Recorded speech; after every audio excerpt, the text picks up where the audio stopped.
Que la paix et la grâce de Dieu soient avec votre esprit bien-aimé du Seigneur.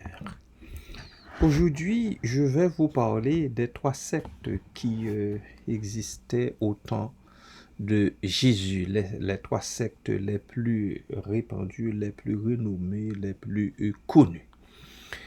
Pour cela, je vous amène en Matthieu chapitre 22, versets 34 à 46. Matthieu chapitre 22, versets 34 à 46.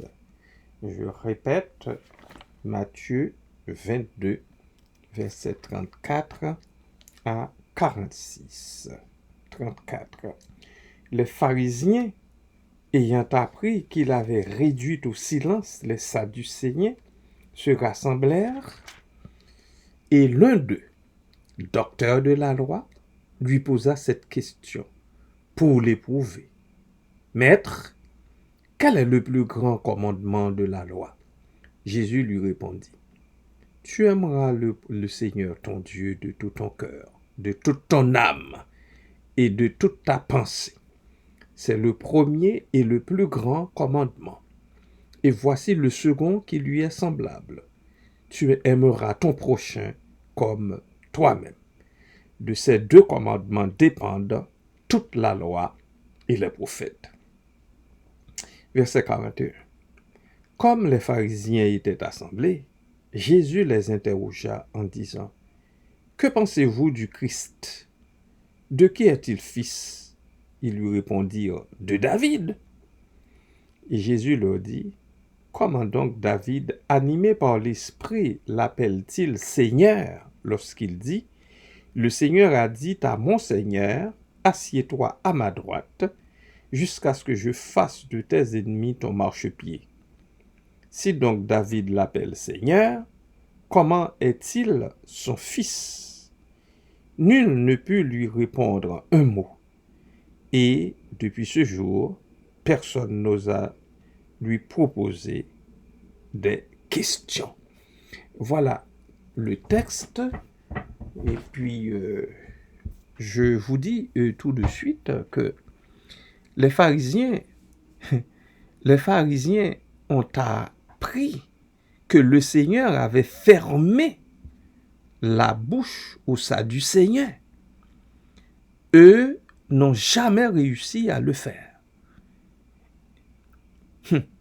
Ils se concertent alors pour l'éprouver. Jésus dans un domaine qui leur est familier, celui de la loi. Un de leurs docteurs l'interrogea. C'est un de leurs docteurs qui l'interrogea. Quel est le plus grand commandement dans la loi? Il a sans doute dans sa pensée les 10 commandements énumérés en Exode chapitre 20 et rappelés en Deutéronome chapitre 5. Il leur attribue une valeur inégale et de leur stricte observation doivent dépendre, pense-t-il, des mérites différents. Le Seigneur va lui enseigner qu'il forme un tout et que le fondement de l'obéissance à Dieu, c'est l'amour. C'est l'amour, bien-aimé, on ne finira jamais d'en parler. Jésus ne cite donc pas les préceptes du décalogue, mais va plus loin. Un amour pour Dieu sans réserve est le seul motif qui puisse conduire un homme à se soumettre à la loi divine. Telle est la grandeur morale de la loi. Elle en appelle à la conscience et au cœur de l'homme. Dieu ne se contente pas de signes extérieurs seulement qui ne feraient que satisfaire l'orgueil religieux. Jésus continue à placer ce docteur et les pharisiens avec lui dans la pleine lumière de l'Écriture. Il complète en citant un commandement qui résume, selon Dieu, les relations de tout homme avec son prochain. Tu aimeras ton prochain comme toi-même. Un amour illimité devant le jeune homme riche en Matthieu 19, 18, 19, le Seigneur a déjà cité cet ultime commandement qui joint l'amour à la justice et à la vérité. Dieu ne se contente pas d'apparence, mais veut que tout soit réalité dans l'être intérieur. Verset 37. La loi, règle de conduite parfaite, repose sur l'amour que Dieu exige, mais qu'il ne peut trouver en l'homme. En l'homme. Et je pense que à Matthieu 19 que je viens de vous citer, versets 18 et 19, il faut lire ces deux versets-là. Jésus lui répondit, alors au jeune homme, bon, verset 16, et voici un homme s'approcha et dit à Jésus, Maître, que dois-je faire de bon pour avoir la vie éternelle? Il lui répondit, pourquoi m'interroges-tu sur ce qui est bon? Un seul est le bon. Si tu veux entrer dans la vie, observe les commandements. Lesquels? Lui dit-il.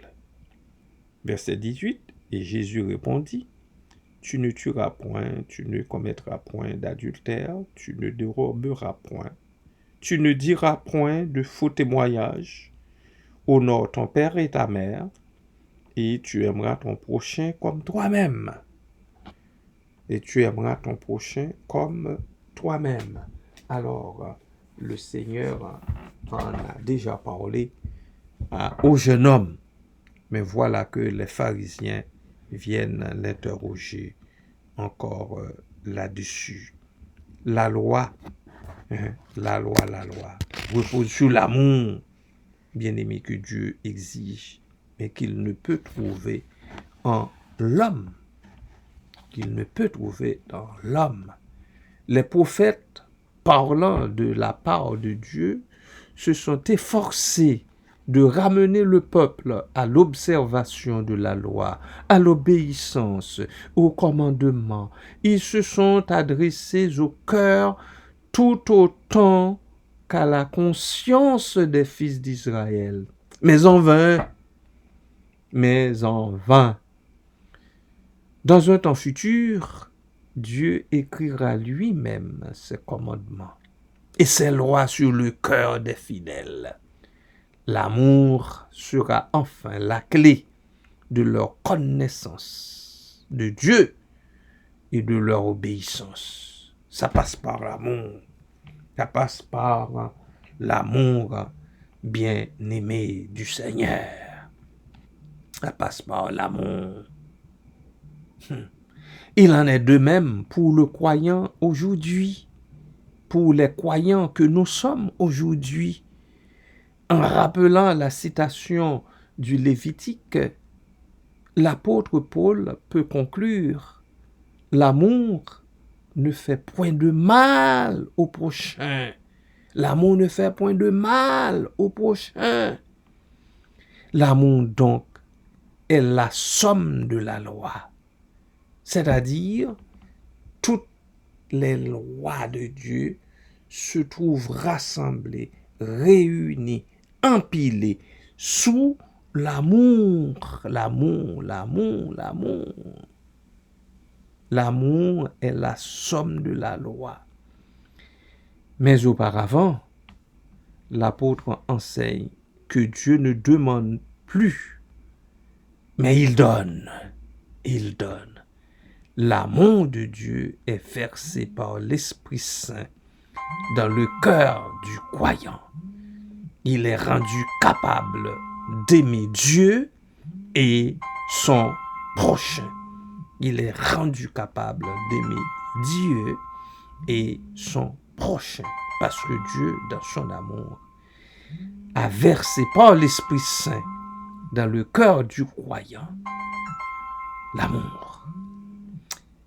Que le Seigneur, dans sa grâce,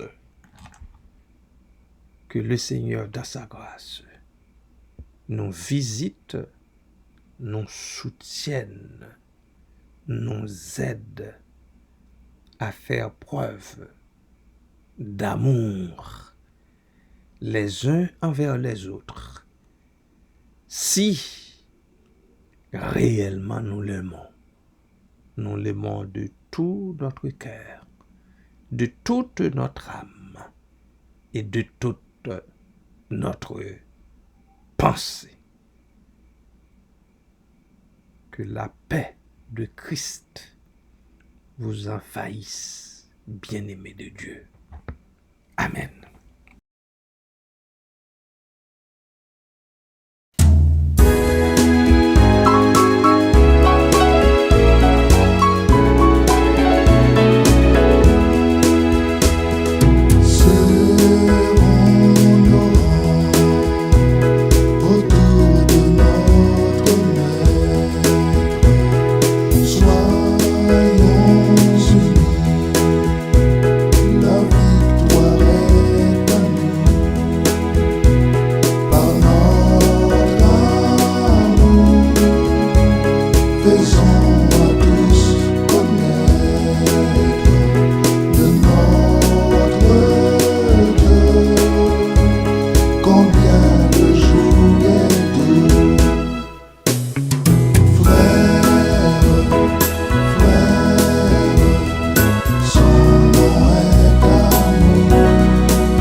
Seigneur éternel, tendre Père céleste, nous sommes venus devant toi ce matin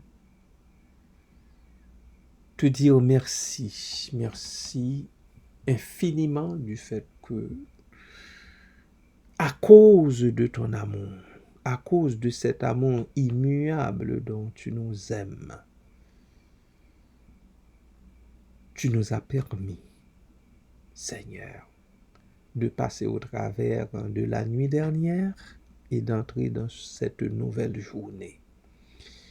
Nous bénissons ton Saint-Nom, Papa, pour ta grâce, pour ton assistance, pour ta bienveillance, parce que c'est par ta bienveillance que nous sommes là. Nous n'oublierons jamais. Merci Père, merci Seigneur. Merci pour ta parole qui nous parle encore une fois d'amour, qui nous parle de ton amour pour nous et aussi de l'amour dont nous devons faire montre les uns envers les autres en tant qu'enfants de Dieu, en tant que peuple de Dieu. Merci Seigneur de nous rappeler ces deux plus grands commandements. T'aimer et aimer les frères et sœurs dans la foi. Merci Père, merci Papa pour cela. C'est difficile, nous le reconnaissons bien. C'est difficile d'aimer les non aimables. C'est plus facile pour nous d'aimer ceux qui nous aiment, ceux qui nous font du bien, ceux qui nous sourient, ceux qui nous parlent avec bonté, ceux qui font montre de miséricorde et de pitié envers nous. C'est plus facile de les aimer, Seigneur. Mais tu veux que nous aimions ceux-là qui ne nous aiment pas, ceux et celles qui nous crachent dessus, ceux et celles qui traînent notre bonheur dans la poussière, dans la crasse, ceux et celles qui veulent nous voir disparaître, ceux et celles qui nous détestent, qui nous haïssent, qui nous maltraitent, comme eut à dire le Seigneur Jésus en Matthieu 5, qui nous persécutent. Seigneur, tu veux que nous les aimions, tu veux que nous les apprécions, tu veux que nous leur accordions, ô Dieu, les mêmes égards. Tu veux que nous les considérions, parce que nous sommes considérés par toi tels que nous sommes. Papa, aide-nous à les accepter aussi tels qu'ils sont.